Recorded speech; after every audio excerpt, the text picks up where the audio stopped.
Querida Lancelot, hoy se me antoja hablar de ciencia ficción soviética justamente por mi nombre de pila, que es Boris. Entonces no sé si de pronto se te ocurre algo para aderezar esta interesante selección que vamos a hablar el día de hoy de autores que no conoce nadie. Tengo el título perfecto para este capítulo. Es el libro favorito de Daniel. No lo conoce nadie, como todos los libros que ponemos en este canal. Y se llama Marcianos Leninistas. Increíble, esto creo que le da el toque para que hablemos hoy justamente de ciencia ficción soviética. Hola amigas y amigos de Celoscopio, yo soy Fixi. Y yo soy Lancelot. Y pues básicamente el día de hoy les vamos a hablar sobre ciencia ficción soviética. Sobre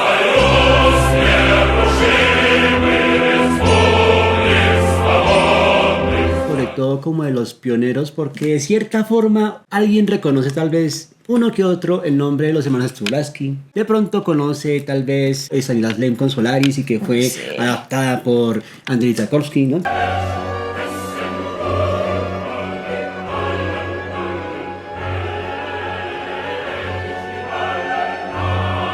Pero de ahí hacia atrás no sabemos qué ha pasado, ¿cierto? Y cómo fue que se originó toda esta tendencia o este género en Rusia, ¿sí? Porque uno dice, bueno, digamos que en Francia había como movimiento clave, obviamente, pues por los pioneros, por Jules Verne, pero en Rusia, ¿cómo se desarrolló toda esta construcción para llegar justamente a una propuesta muy particular que no tienen las otras países? Como guía para este episodio, nosotros recomendamos muchísimo este libro de cosmismo ruso que lo editó Caja Negra. Es un libro muy lindo, caribeño, Por un poquito supuesto. caribeño. Sí. Es que es cosmismo, de ensayo, es cósmico. Es cósmico, sí. De ensayos que justamente explican la tendencia hacia donde se va a mover la ciencia ficción soviética desde la Revolución de Octubre, es decir, desde antes de que la Unión Soviética existiera como tal. Lo que es más interesante de esto es que también se une con un fenómeno histórico muy particular en Rusia, y es que ellos pasan directamente de la Edad Media a la Edad Moderna. Ellos no tienen renacimiento y por lo tanto el giro ético y estético de ellos es muy particular. Justamente, digamos que hay una posible conexión y es lo que establece el compilador que es Boris Groys. Justamente él dice que hay como una especie de conexión entre el transhumanismo europeo y lo que van a hacer es con el cosmismo. Que más que una filosofía es más como un grupo de autores que empiezan a pensar en una idea de la inmortalidad. La inmortalidad, digamos, del ser humano y cómo la puede trascender justamente para llevarlo al cosmos. O sea, que el cosmos es justamente como ese espacio donde el ser humano podría florecer y realmente superar todas sus limitaciones que en algún momento tendríamos desde el proyecto moderno, ¿no? Que es justamente lo que establece el Renacimiento. El Renacimiento es el que establece el proyecto moderno en Europa, y como Rusia no tiene este momento, entonces como que el cosmismo viene a ser justamente como ese puente o ese fuelle entre la Edad Media y la modernidad. Eso también explicaría muy bien el puente que ellos siempre buscan mantener, o sea, no solo establecer, sino mantener entre la ciencia ficción y la fantasía. Es decir, de una forma muy deliberada en sus relatos y en sus novelas, lo que quieren no es hacer una distinción clara entre los dos géneros, sino en vez de eso, aumentar su conexión. Por eso, cuando se habla de cosmismo ruso, del proyecto soviético del cosmismo, se habla mucho también de una proyección que parece descabellada, pero que para ellos era un proyecto estatal real. Y es no solamente que la Tierra tiene recursos limitados, y lo están diciendo desde la Revolución de Octubre, que es muy temprano, sino también que la migración hacia el cosmos, que es la proyección hacia el cosmos, es lo que nos va a salvar el pellejo. Pero también hay una responsabilidad social en ese gesto para ellos, que no es muy usual si vemos formas mucho más tradicionales de la ciencia ficción. Toda la norteamericana, la europea, no entra en esas dinámicas, y es la cuestión de la responsabilidad que uno tiene con las personas del presente, las personas del futuro y las personas que en el pasado hicieron posible la revolución. Podemos hacer una conexión justamente con Michel Foucault y todo el tema del biopoder. Y como Fyodorov, que es como el primero que desarrolla toda esta intención del proyecto cosmista, va a decirnos, hay una operación justamente desde el cuerpo, desde lo corporal, y cómo incide la tecnología para mejorarlo, para modificarlo, pero desde lo corpóreo. Jamás, digamos, desde lo álmico, lo astral, sino desde lo corpóreo, es lo que va a ser fundamental para el proyecto cosmista, ¿no? Y eso se manifiesta justamente como en la mayoría de cuentos de este momento. Con lo que tú acabas de decir, tiene que ver justamente el abandono de las religiones. El cosmismo lo que hace es reemplazar eso con una fe ciega en la ciencia y en las posibilidades de la ciencia, y ellos dicen la inmortalidad está en la técnica. Así que tanto los cuentos como los ensayos acá puestos, los artículos, apuntan sobre todo a eso, y es ver el cuerpo humano o la humanidad, y ahí está el transhumanismo, como si fuera un objeto de museo, pero no para ser encerrado y solo observado, sino para ser revivido. Entonces el proyecto de inmortalidad es algo muy real. Ahora, los cuentos apuntan sobre todo a ese tipo de cosas. Tienen sus problemas, más adelante hablaremos de los problemas de la ciencia ficción soviética de la época, pero entonces nosotros hicimos una selección de los cuentos que a nosotros nos parecen más relevantes. Antes de profundizar en los cuentos que abordaremos, sería interesante hablar de cuántas compilaciones existirán de civilización soviética, porque yo conocía una de Bruguera, que es de tapita o de cubierta roja. Sí. También está la de Orbis, ¿no? Que son como dos libros, dos colecciones. Está, por ejemplo, esta de Alba. Está también, por ejemplo, esta otra, ¿no? Que es de la editorial. ¿Cómo se llama? Es una editorial bien rara. Sí. Bien rara. Se llama como Nevsky. Nevsky. Uy, como Alexander Nevsky. Sí, exacto.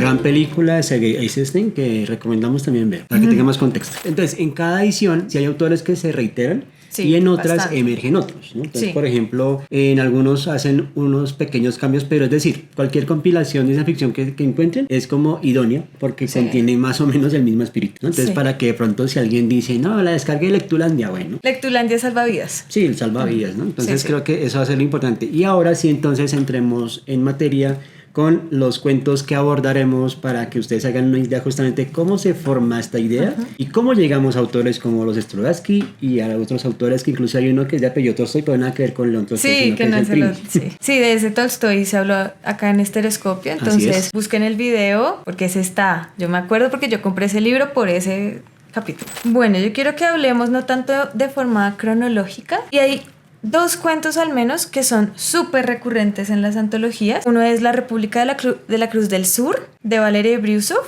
y La Fiesta de la Inmortalidad, de Alexander Bogdanov. Justamente estaba aquí revisando los años y, por ejemplo, ¿no? El primero, que es La República de la Cruz del Sur, es 1905. O sea que esos son añitos antes de todo este estallido de la Revolución Bolchevique. Luego el siguiente, La Fiesta de la Inmortalidad, es 1914.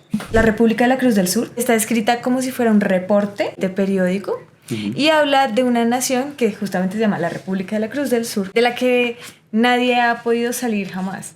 Porque es resulta como un estado autoclausurado, como fronterizo. Como... Sí, es un estado distópico que en esencia como que al principio hablan de ese estado un poco como si fuera la Unión Soviética, ¿no? Entonces los obreros, los trabajadores, que son los que toman las decisiones, pero hay una oligarquía ahí medio que existe, medio que no, y padecen una epidemia. Y es una epidemia muy interesante porque entonces en la epidemia tú haces aquello que no quieres hacer. Es una cosa que pasa como por el inconsciente, muy extraña, pero entonces al principio es como, bueno, una persona lo que va a hacer es insultar a otra cuando quieres halagarla. Cosas así, como que uno dice, bueno, pero luego hablan de las enfermeras o de las niñeras que terminan matando a sus pacientes y a los niños a los que cuidan. Y eso va escalando y va escalando. Entonces, claro, las fronteras tienen que cerrarse y por eso nadie sabe qué es lo que pasa adentro y cuáles son las medidas. Y este es un reporte de la situación de alguien que entró, que logró entrar y logró sacar al menos el manuscrito. Y me parece que es fascinante porque de cierta manera pone en entredicho las dinámicas de poder y lo que la gente realmente quiere hacer o no de su vida frente a las normas que le toca vivir. Entonces, al principio no parece una realidad distópica, pero conforme la epidemia va avanzando y tiene un mayor número de víctimas, ahí es cuando se empiezan a mostrar ese humor tan extraño que tienen los soviéticos que se repite en otros cuentos. Listo, lo de las niñeras está. Luego, cuando mandan a la policía, dicen los policías también se contagiaron porque empezaron a golpear y a matar y a dispararle a la gente que se supone que tienen que defender. Ese cuento me parece de verdad fabuloso. La narrativa así en forma de artículo periodístico es muy entretenida también y le da como una distancia irónica a lo que está contando. Eso me parece muy bueno. Y el de La Fiesta de la Inmortalidad trata de un científico que está muy embebido como en... It's alive! It's alive! In the name of God! pues en un mundo donde la muerte ya no existe y estamos ubicados temporalmente en la que llaman la fiesta de la inmortalidad. Y es la fiesta porque todos conseguimos la inmortalidad, que era lo que los cosmistas igual estaban buscando. Pero este personaje es un científico que es sumamente infeliz. O sea, que ni siquiera el amor puede darle una razón de ser. Entonces, claro, es una mirada crítica de, bueno, nuestras aspiraciones realmente cuando lo consigamos van a estar igual de vacías que siempre, y hay que llenar eso con otra cosa. A lo largo del cuento se va a notar mucho la desazón y un poco el descenso hacia la locura, pero ya no es el descenso a la locura de él, sino que vemos es la locura de todos los que conforman esa sociedad inmortal, que están festejando un poco una entrada al infierno, porque todo lo eterno, todo lo cíclico, de cierta manera tiene que ver con el infierno, y al final tiene un giro muy interesante, porque él ya ha decidido que la inmortalidad no es para él, pero entonces llega Nietzsche y le dice, tú tienes que volver,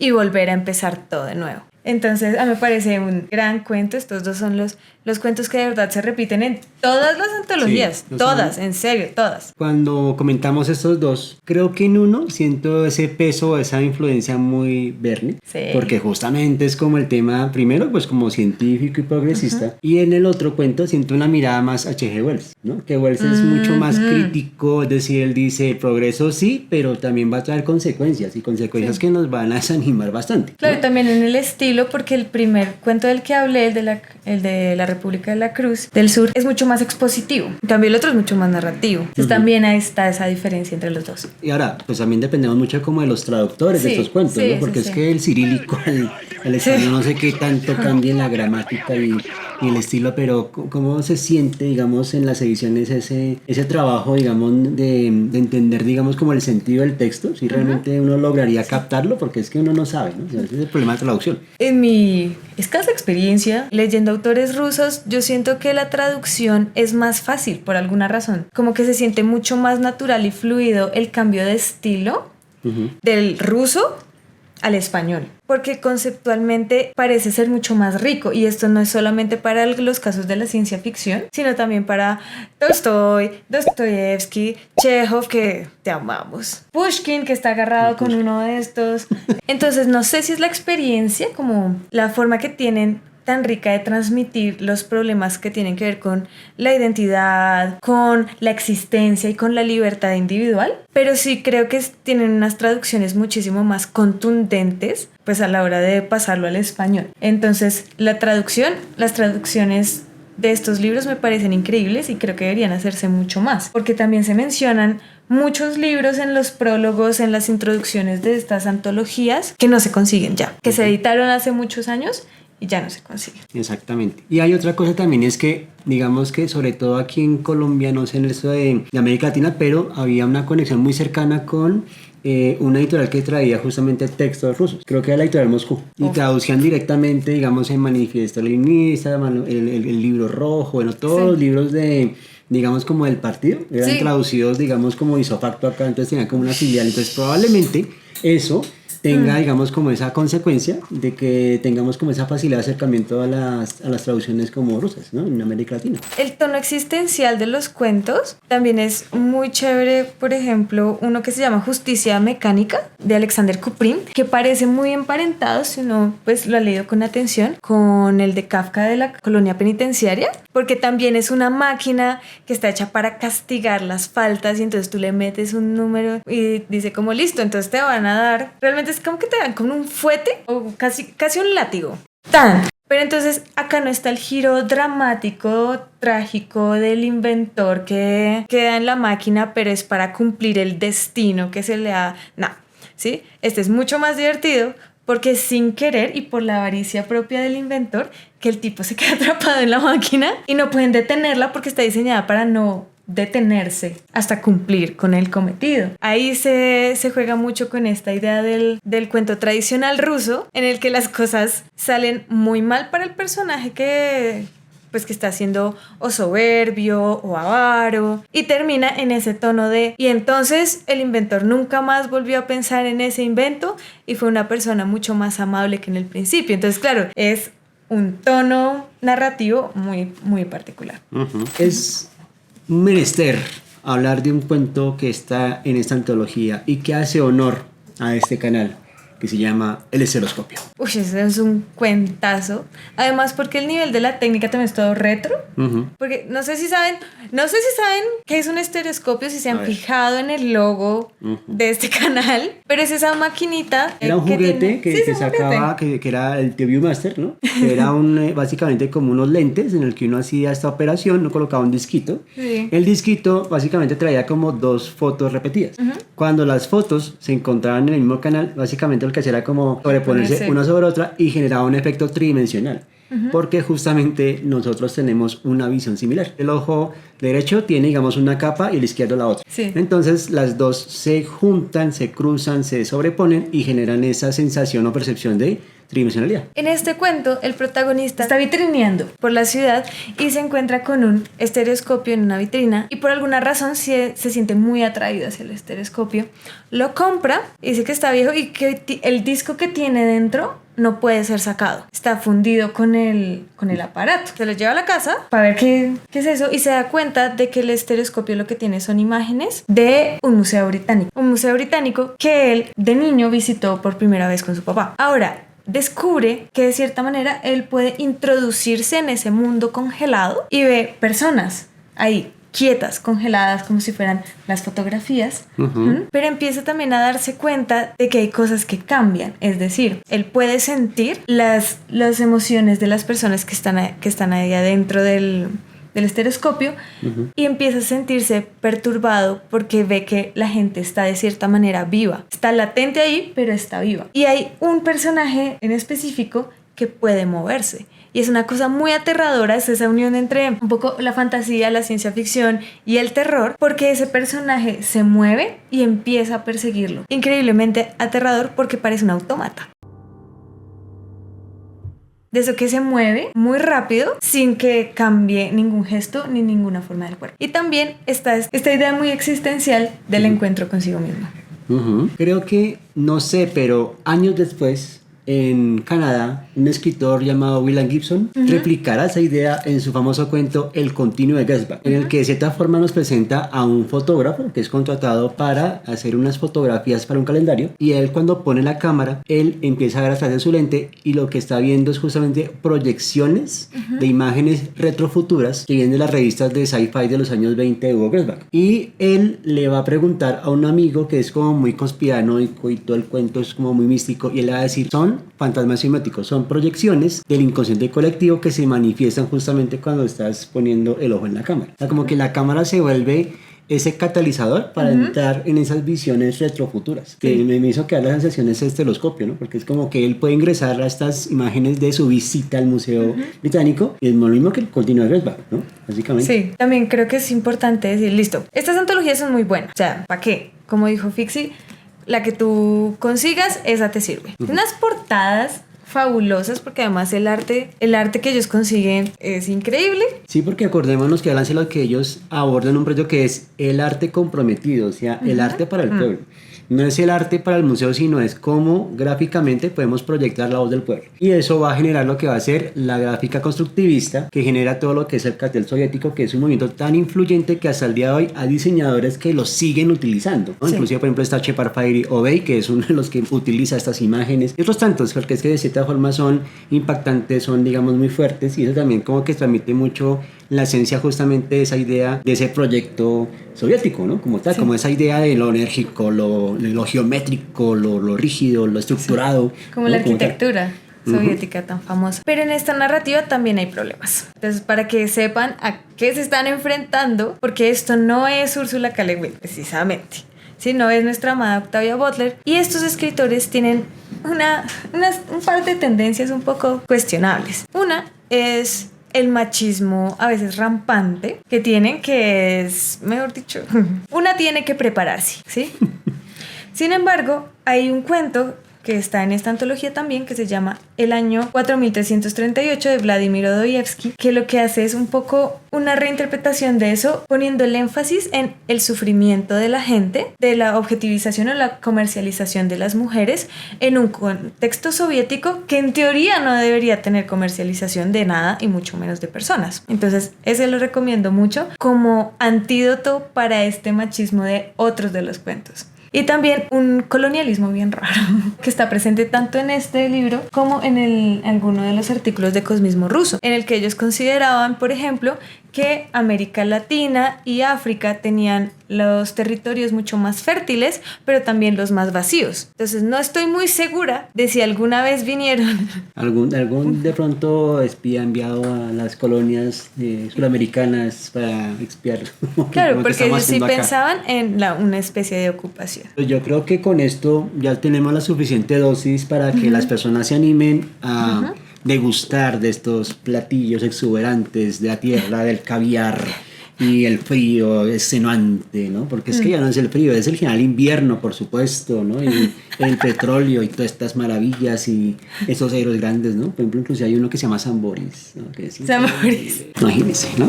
Bueno, queridas amigos y amigas, pues espero que esto les haya gustado y que les interese justamente conocer esta faceta de la ciencia ficción rusa y sus orígenes, y de cierta forma pues se apoya en un canal que 100% apoya indudablemente el cosmismo, los viajes interplanetarios y la inmortalidad, la búsqueda de la y inmortalidad. la búsqueda de la inmortalidad. Entonces ya saben, dar en la campanita, suscribirse, compartirlo, también buscarnos en Spotify y también digamos en nuestros canales habituales como Canal Rayita al Piso Estereoscopio, en Instagram, para que sigan nuestras historias que cada vez están mucho más aderezadas. Y pues esta semana queremos saludar a quienes nos han comentado que son Patricia Ávila Pardabel, Mauro MDZ, Andrés Acosta López, Antonio Miranda, Juan Ramón Vera Rodríguez, Moroni Natael Loredo Hernández, Juan David Cruz Duarte, Araceli Guerrero y Miguel Echeverría Vázquez. Gracias, los queremos. Muchas gracias. Y también un saludo a Lenin y a Marx, por supuesto, y a Eilita. A Stalin no, porque nos cae mal. Sí. A Trotsky de pronto. De pronto.